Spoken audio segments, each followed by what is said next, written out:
Hey mga idol, may customer tayo dito dumating kahit nabagyo na. Bali ang gusto niya ipagawa magpapalinis lang siya ng dito sa magneto side. Ang kinakatakot ko lang sa mga ganito, pag nag-lock na pag tumigas na yung magneto, pag ayaw na mahugot. Yan, NMAX B2 yung customer natin dito. Yan, papalinis lang siya ng magneto kasi pag pinapaandar niya raw may parang lumalagitik sa magneto. Sabi niya wala naman daw yung dati nung sumugod lang siya sa ulan, doon lang siya nagsimulang lumabas. Saka pag ini-start ko dito ko rin naririnig, pero titignan ko kung dito pa, baka kasi mamaya sa kabilang side. Titignan ko to kung lilinisin ko muna to, tapos papinturahan na rin niya yung magneto niya kasi kinakalawang na rin daw. Okay mga idol. Okay mga idol, nakalas na natin yung magneto. Medyo matigas na yung magneto niya, pansin nyo, yung kapit niya nakalawang na kasi. Tapos ito yung magneto niya. Yan, linisin natin siya. Pati yung stator niyan nilinis ko na.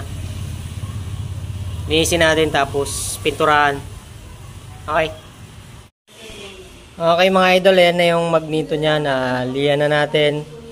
Bali, pipinturahan na lang natin mga idol. Ayan na siya. Pagka naglilinis kayo ng ganito, huwag nyo babagsak-bagsak. Pag nabasag yung magnet, dyan na siya magsisimulang parang lumagutok. Parang maingay siya pag pinapaandar nyo. Bali, pinturahan ko na siya, tapos lilinisin ko yung pagkakabitan dun sa kabila. Ayan siya mga idol. Ayan na, okay mga idol, nakabit na natin. Ayan na yung magneto niya. Nalinis ko na rin yan. Pati stator, binrush ko siya. Ayan. Okay na, testing natin. Okay. Ayan. Tignan natin kung good. Start mo pre. Okay.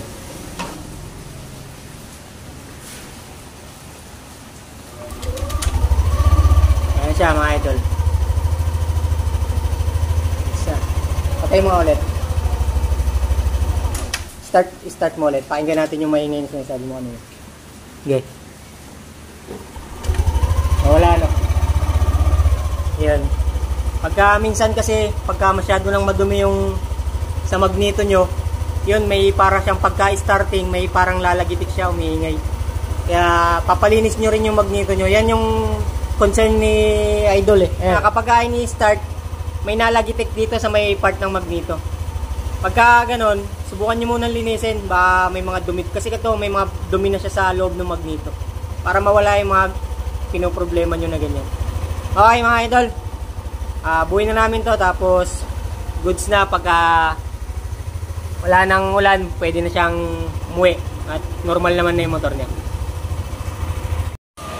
Okay. Tapos na si Idol. Yan. Si Tablang.